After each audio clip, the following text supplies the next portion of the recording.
Hi hello வணக்கம், welcome to my channel. இன்றைக்கி நம்ம பீட்ரூட் பொரியல் எப்படி பண்ணலான்னு பார்க்கலாம். ஃபஸ்ட்டு எண்ணெய் ஊற்றிக்கலாம். எண்ணெய் காயட்டும். எண்ணெய் காஞ்சதும் கடுகு போட்டுக்கலாம். கடுகு நல்லா வெடிக்கட்டும். வெடித்த பிறகு கடலைப்பருப்பு போட்டுக்கலாம். கடலைப்பருப்பு போட்டு நல்லா வறுத்துக்கலாம். நல்லா வறுபடட்டும். அதுக்கப்புறம் இதில் பச்சை மிளகாய் ஆட் பண்ணிக்கலாம். பச்சை மிளகாய் ஆட் பண்ணி நல்லா வறுத்துக்கலாம். நெக்ஸ்ட்டு வெங்காயம் ஆட் பண்ணிக்கலாம். வெங்காயம் ஆட் பண்ணி நல்லா வதங்கட்டும். நல்லா வதங்கின பிறகு கொஞ்சம் கருவேப்பிலை போட்டுக்கலாம். நெக்ஸ்ட் கருவேப்பிலெல்லாம் வந்து லைட்டாக என்ன பண்ணிக்கலாம், வெங்காயம் வதங்கிறதுக்கு உப்பு போட்டுக்கலாம்.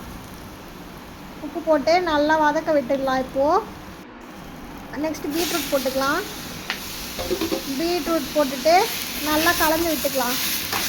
நல்லா கலந்து விட்டு எல்லாமே வந்து நல்லா மிக்ஸ் ஆகணும் அப்படி, ஓகேங்களா? ஆனால் நல்லா எல்லாத்தையும் மிக்ஸ் பண்ணிவிட்டு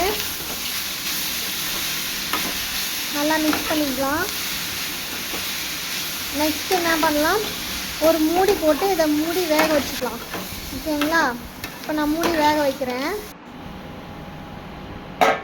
இது ஒரு 5 நிமிஷம் வேகட்டும். நெக்ஸ்ட்டு இப்போ என்ன பண்ணலாம், இப்படி திறந்து பார்க்கலாம் எப்படி இருக்குன்ட்டு. இப்போ கொஞ்சம் நல்லா வதங்கிடுச்சு.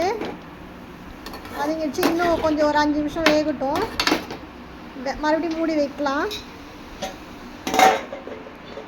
மறுபடியும் முடிச்சு இப்போ திறந்து பார்க்கலாம். இப்போ நல்லா ரெடி ஆகிடுச்சுங்க. பீட்ரூட் பொரியல் சூப்பராக ரெடி ஆகிடுச்சு. இப்போ இதை சர்வ் பண்ண வேண்டியது தாங்க. அதுக்கு வந்து நான் ஒரு பவுல் எடுத்துக்கிறேன். பவுலில் கொஞ்சமாக போட்டு காமிக்கிறேன். ஓகே, நல்லா இருக்குங்களா? ஓகே, பாய்.